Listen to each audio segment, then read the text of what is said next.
अस्सलाम वालेकुम। आज हम अपने एक्सेल के अंदर जो फॉर्मूला सीखेंगे वो फॉर्मूला है सॉर्ट का। आप लोग कहेंगे कि सॉर्ट तो हमें पहले से आता है, लेकिन अगर आप ये समझ रहे हैं कि ये सॉर्ट का फॉर्मूला वो फॉर्मूला है जो यहाँ पे आपको होम टैब में नजर आ रहा है, तो आप गलत समझ रहे हैं।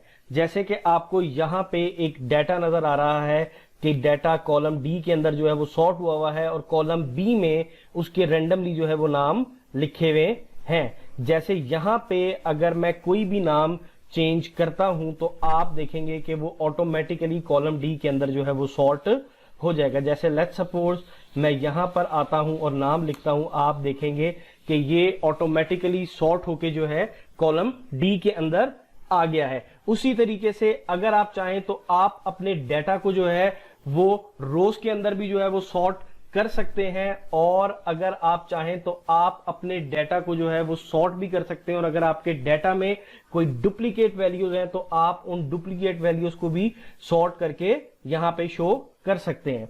तो आइए अपना लेक्चर जो है वो स्टार्ट करते हैं और देखते हैं कि किस तरीके से ये आपका सॉर्ट का फॉर्मूला जो है वो काम करता है। लेकिन उससे पहले अगर अभी तक आपने मेरे चैनल को सब्सक्राइब नहीं किया है तो आप इस चैनल को सब्सक्राइब कर लीजिए और बेल आइकन पे प्रेस कर दीजिए ताकि आने वाली हर वीडियो आप तक पहुंच सके। और इस वीडियो को लाइक एंड शेयर भी करिए ताकि ज्यादा से ज्यादा लोग इस एजुकेशनल कंटेंट से फायदा उठा सके। तो चलिए आइए और अपना लेक्चर जो है वो स्टार्ट करते हैं। तो देखिए, जैसे कि आपको कॉलम बी में यहाँ पे कुछ नाम लिखे हुए नजर आ रहे हैं, और अब हम बात करेंगे कि किस तरीके से हम सॉर्ट के फॉर्मूला से इनको ऑटोमेटिकली सॉर्ट कर सकते हैं। यहाँ पे हम टाइप करेंगे इक्वल टू सॉर्ट और उसके बाद हम अपना एरे जो है वो सेलेक्ट कर लेंगे। हमारा ये एरे है और इस कंडीशन के लिए हमें सिर्फ और सिर्फ एक ही चीज सेलेक्ट करने की जरूरत है। हमने अपने एरे को सेलेक्ट किया, ब्रैकेट को क्लोज किया और एंटर प्रेस कर दिया, तो आप देखें यहां पे मेरे पास डाटा जो है वो सॉर्ट होके आ गया है। अब अगर मैं कहीं पे भी कोई भी नाम यहां पे चेंज करता हूं तो आप देखेंगे कि मेरे पास जो है वो डाटा ऑटोमेटिकली सॉर्ट होके आ रहा है। लेट्स सपोज अगर अब मैं यहां पे कोई भी लफ्ज लिखता हूं, यहां पे कोई भी नाम एंटर करता हूं, जैसे कि मैं यहां पे नाम आपका एंटर करता हूं यहां पे जाफर, तो मैंने देखा कि ये नाम ऑटोमेटिकली जो है इस शीट के अंदर अपडेट नहीं हुआ। इसके लिए मुझे क्या करना पड़ेगा? इसके लिए एक और काम करना पड़ेगा, और वो काम आपका क्या है कि मुझे अपने जो टेबल है उसको जो है वो टेबल फॉर्मेट में लेके आना पड़ेगा। मींस जो मेरे पास मेरा यहाँ पे कॉलम दिया हुआ है उस कॉलम को मुझे टेबल फॉर्मेट में लेके आना पड़ेगा। और उसका तरीका क्या है कि आप इस कॉलम को सेलेक्ट करिए और यहां से कंट्रोल और टी का बटन प्रेस कर दीजिए और यहां माय टेबल एज हेडर पे टिक रहने दीजिए और ओके पे क्लिक करिए, तो ये आपका टेबल फॉर्मेट में जो है वो आ गया है। अब यहां पे मैं अगर कोई भी नाम एंटर करूंगा तो वो यहां पे मुझे ऑटोमेटिकली शो हो जाएगा। जैसे अब यहां पे मैं आके लिखता हूं जाफर, तो आप ये देखें कि ऑटोमेटिकली ये इस टेबल के अंदर मेरे पास इस कॉलम में जो है वो ऐड हो गया है। अब उसके अलावा अगर अब आप यहां पे जाएं और यहां पे आके अब आप सॉर्ट का फॉर्मूला लगाएं, तो सबसे पहले आप यहां इंसर्ट पे चले जाइए। इंसर्ट पे आके आपको यहां पे नजर आ रहा होगा टेबल के किसी भी जगह पे क्लिक करके, जो आपका टेबल बना हुआ है उसमें किसी भी सेल पे क्लिक करके टेबल डिजाइन पे आइए। तो यहां पे आपको टेबल का नाम दे रहा होगा, यहां पे मुझे टेबल का नाम दिया हुआ है टेबल 2, तो मैं इधर आके आपका लिखता हूं इक्वल टू सॉर्ट और उसके बाद यहां पे मैं टेबल 2 सेलेक्ट कर लेता हूं। तो आप देखें ऑटोमेटिकली ये टेबल 2 सेलेक्ट हो गया और ब्रैकेट को क्लोज करता हूं और एंटर प्रेस करता हूं, तो मेरा डाटा जो है वो यहां पर सॉर्ट होके आ गया है। अब यहां पर हम आते हैं और यहां पर देखते हैं कि ये आपको कुछ सेल एजेंट्स दिए हुए हैं, उनके रीजन और उनकी सेल दी हुई है, और अब आप इसको जो है वो सॉर्ट करना चाहते हैं। तो अब हम आइए यहां पर देखते हैं कि यहां पे सॉर्ट का फॉर्मूला जो है वो किस तरीके से काम करेगा। यहां पे हम लिखते हैं सॉर्ट। सबसे पहले हमने अपना टेबल एरे जो है वो सेलेक्ट कर लेना है। मैं इस पूरे को जो है वो सेलेक्ट कर लेता हूं।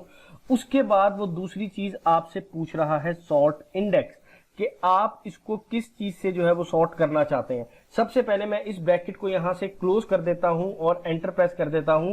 जब मैं अपने इसके अंदर एंटर प्रेस करूंगा तो आप देखेंगे कि ऑटोमेटिकली जो आपका एरे का कॉलम नंबर 1 है उससे उसने डाटा को यहां पे आपका सॉर्ट करके दे दिया। ये देखिए 1 2 3 4 की शेप में। अगर अब मैं यहां पर चाहता हूं कि मेरा जो है वो डाटा सॉर्ट हो एजेंट वाइज नहीं बल्कि सेल वाइज सॉर्ट हो, तो मैं उसके लिए क्या करूंगा, उसके लिए आप देखें हम यहां पे सॉर्ट का फॉर्मूला लगाएंगे, उसी तरीके से अपना टेबल एरे सेलेक्ट करेंगे, कॉमा लगाएंगे और अब हम सॉर्ट इंडेक्स बताएंगे।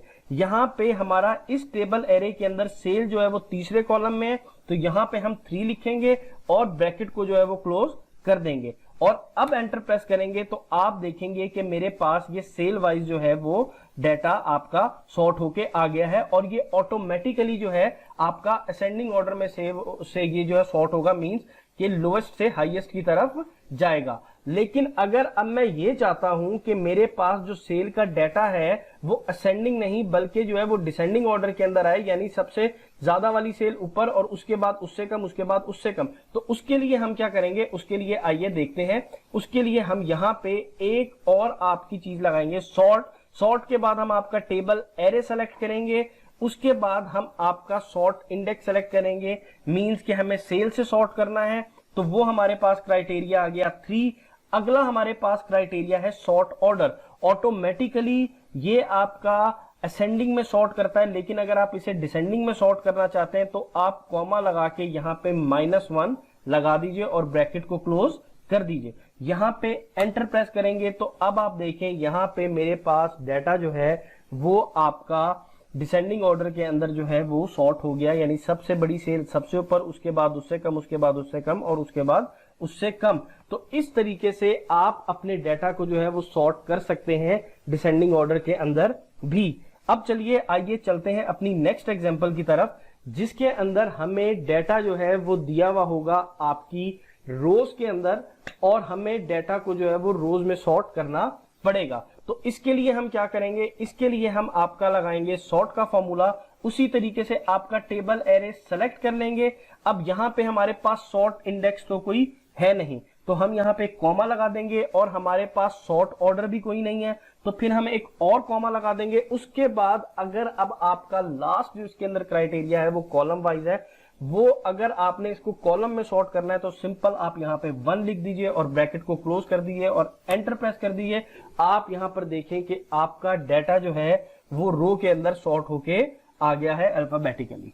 अब हम चलते हैं आपकी एक और एग्जांपल की तरफ, जिसके अंदर आप लोगों को ये डाटा दिया हुआ है और अगर अब आप ये चाहते हैं कि आपको सिर्फ किसी एक पर्टिकुलर रीजन का डाटा जो है वो सॉर्ट हुआ हुआ नजर आए, तो उसके लिए हमें फिल्टर के फॉर्मूला की मदद लेनी पड़ेगी। ये भी ऑफिस 365 के अंदर जो है एक न्यू फॉर्मूला है। अगर आपको अभी तक फिल्टर का फॉर्मूला नहीं आता तो आई बटन के अंदर इस वीडियो का लिंक है, फिल्टर के फॉर्मूला को जाइए और उसे देखिए, वो भी बहुत यूजफुल फॉर्मूला है और उसकी मदद से भी बहुत सारे काम जो है वो आप इजीली कर सकते हैं। तो आइए अब हम देखते हैं। लेट्स सपोज मुझे यहाँ पे एजेंट के नेम दिए हुए, रीजन दिए हुए हैं और सेल दी हुई है। अब मैं यहाँ पे ये चाहता हूं कि मुझे सिर्फ और सिर्फ ईस्ट के रीजन के लोग जो हैं वो शो हो और ईस्ट के रीजन के लोगों का डाटा जो है मुझे सॉर्ट होके नजर आ जाए। तो उसके लिए सबसे पहले मुझे यहाँ पे आपका फिल्टर का फॉर्मूला लगाना पड़ेगा। फिल्टर के फॉर्मूला पे आने के लिए सब अब मुझे टेबल एरे आपका सेलेक्ट करना पड़ेगा। ये मेरा टेबल एरे है, इसको मैंने सेलेक्ट कर लिया। अब इसके अंदर अगली चीज वो आपसे पूछता है इंक्लूड, क्या चीज आपकी इंक्लूड हो। मुझे यहाँ पे चाहिए रीजन, मैं उसको कहता हूं कि मेरा ये वाला जो कॉलम है ये इंक्लूड हो और इसके अंदर जो है क्या चीज इंक्लूड हो जो इस सेल में लिखी हुई है, और मैं ब्रैकेट क्लोज कर देता हूं और एंटर प्रेस कर देता हूं। अब आप यहां पर देखिए कि आपका जो डाटा है ये आपका डाटा सॉर्ट हो चुका है। किस तरीके से, रीजन वाइज, सॉरी आपका डाटा जो है वो फिल्टर हो चुका है। कैसे, सिर्फ और सिर्फ अब आपको ईस्ट के लोग नजर आ रहे हैं और ये आपका डाटा ईस्ट का जो है वो शो हो रहा है। लेकिन अगर अब आप यहां पर ये चाहते हैं कि इसी ईस्ट के डाटा को आप सेल वाइज सॉर्ट करना चाहते हैं, मींस कि आपको सबसे ज्यादा सेल वाला बंदा सबसे ऊपर नजर आए, तो उसके अंदर आपको क्या करना पड़ेगा। उसके लिए सिंपल स्टेप है कि आप सॉर्ट के फॉर्मूला के अंदर फिल्टर वाले फॉर्मूला को जो है वो क्लोज कर दीजिए। यहां पे आए सॉर्ट और यहां पे अब हमने एरे के अंदर जो है वो फिल्टर वाले फॉर्मूला की कंडीशन लगा दी, मींस के सिर्फ ईस्ट वाले लोग जो है हमें नजर आए। अब हम लगा देते हैं आपका कॉमा। उसके बाद हमारा सॉर्ट इंडेक्स जो है क्राइटेरिया, हमारा सॉर्ट इंडेक्स क्या है, हमारा है सेल। तो वो सेल हमारी पड़ी हुई है आपके थर्ड कॉलम के अंदर। उसके बाद वो आपसे पूछ रहा है सॉर्ट बाय ऑर्डर। आपका ऑर्डर क्या है, हम चाहते हैं कि सबसे ज्यादा सेल ऊपर नजर आए। ऑटोमेटिकली ये असेंडिंग में होता है, लेकिन हम इसे डिसेंडिंग में शो करवाना चाहते हैं, तो हम यहाँ पे -1 लिख देते हैं और ब्रैकेट को क्लोज कर देते हैं और यहाँ पे एंटर प्रेस कर देते हैं। तो अब आप यहाँ पर देखिए कि मेरे पास सबसे ज्यादा सेल वाले जो हैं वो सबसे पहले शो हो गया है, और उसके बाद उससे कम, उसके बाद उससे कम, और उसके बाद उससे कम। तो ये आपका तरीका था कि किस तरीके से आप एक पर्टिकुलर रीजन को सेलेक्ट करके फिल्टर की मदद से और उसमें भी सॉर्ट का फॉर्मूला जो है वो लगा सकते हैं। तो आइए अब चलते हैं आपकी अपनी लास्ट एग्जांपल की तरफ, जिसके अंदर हम क्या करते हैं कि अपनी यूनिक वैल्यूज को भी सॉर्ट कर सकते हैं। जैसे कि यहाँ पे कॉलम बी में आपको कुछ नाम लिखे हुए नजर आ रहे हैं और आपको नजर आ रहा है कि जैसे यहाँ पे अरशद 2 दफा है, जुनेद 2 दफा है, रजा 2 दफा है। तो अब यहाँ पे अगर हम आपका सॉर्ट का फॉर्मूला लगाते हैं सिंपल, तो ये हमने आपका सॉर्ट का फॉर्मूला लगा दिया, ब्रैकेट क्लोज कर दी, और आपने देखा कि आपका डाटा जो है वो सॉर्ट होके आ गया है, लेकिन ये यूनिक नहीं है। इसमें जो जितनी दफा आ रहा है वो उतनी ही दफा शो हो रहा है। अगर आपने इसको जो है वो यूनिक बनाना है और आपने डुप्लीकेट जो है वो खत्म करने हैं, तो इसके लिए आप सिंपल क्या करिए, डबल यहां पे आके आप यूनिक लिखिए और सॉर्ट के फॉर्मूला को उसके अंदर जो है वो क्लोज कर दीजिए। यहां पे ब्रैकेट लगा दीजिए और एंटर प्रेस कर दीजिए, और अब देखिए कि आपकी जो डुप्लीकेट वैल्यूज थी वो खत्म हो गई और यहां पे आपका डाटा जो है वो सॉर्ट होके शो हो गया।